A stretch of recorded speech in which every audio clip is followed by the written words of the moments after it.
Hi, I'm Bill Babcock with Expert Amateur.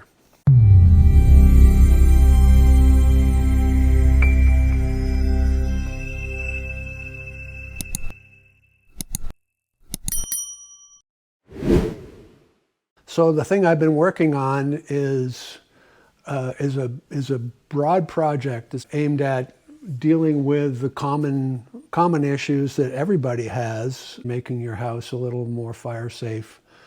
This is a pretty important project. We have a home here in Maui, and it's a great place, and we want to protect it. We also have great neighbors, and we want to help them keep their homes safe as well. So, in a massive wildfire, most of the homes that are burned, the fire starts from embers.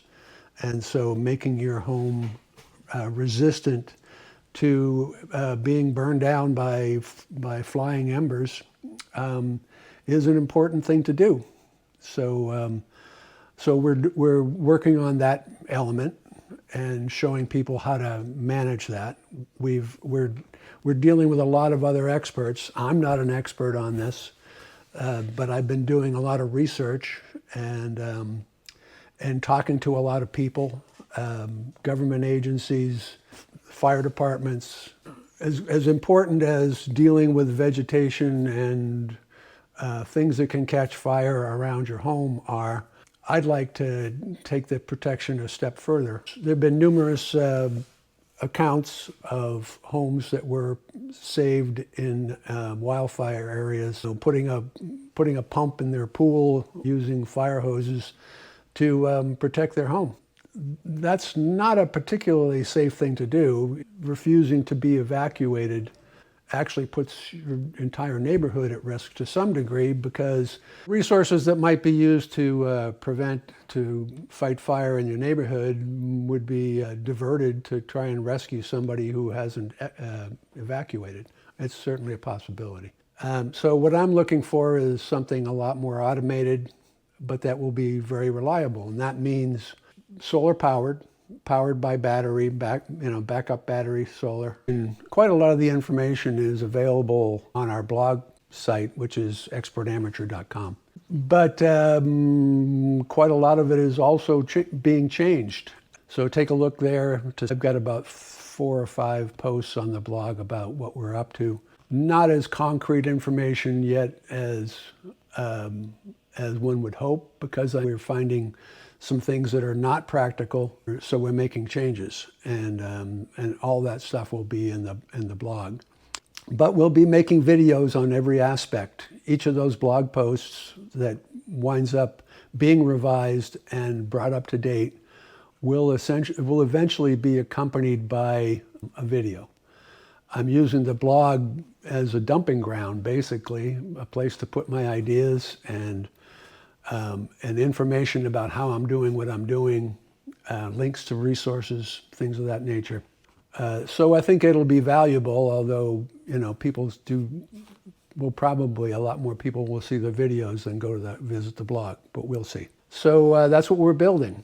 It's a complicated project. I'm using Home Assistant as the automation and monitoring system, and using our pool to supply sprinklers around the perimeter of our house, and then using a lot of home automation capabilities to make it so even if I'm not here, that I can monitor and control that sprinkler system to fight the fire. I've made quite a few changes as I've progressed.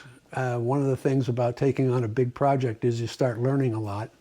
I thought I could use our pool pumps to power the sprinkler system and use some of the existing piping, but really it's not going to be sufficient, so it wouldn't drive the sprinklers properly, and it doesn't draw from the bottom of the pool. It draws from skimmers that are close to the surface, so a large amount of the volume of the pool would not be available for fighting the fire. I'm waiting right now for the delivery of some equipment from Signature Solar, who have been very, very helpful in making this happen, helped financially with it even, by giving me a major discount on the equipment. So what we're installing is a 12K PV inverter, and we're going to be using our legacy solar system here, which is some ground mount 32 panels with N-phase microinverters on them that I installed about 12 years ago. The 12K PV can accept that legacy power as a generator input and manage the microinverters to keep them supplying power even when if the grid goes out. And I'm also installing one of the EG4 wall mount batteries. That will be sufficient to supply the pumps. So I think a lot of the things that I'm pursuing, the elements of the project I'm undertaking, will be of interest to almost anyone who's looking to protect their home from wildfire, and particularly people who are interested or already have capable solar power systems, since that's really the central element of this. One of the first things that happens in a wildfire is you lose power. And then after a few homes burn, you start losing water supply. And those are the two things I'm battling against. And of course, solar power solves the first problem, but it will use the pool as the water supply. And so I'm going to show you everything I do, all the automations, how we configured it, how we built it, how we control it, how we manage it. But what I want to build from this is a recipe that will allow you, if this is something you want to do, to allow you to take advantage of the months and months of research and effort that I'm undertaking and do it more or less as a recipe with step-by-step instructions. That's what we're working on. Stay safe and stay tuned. Take care. Bye.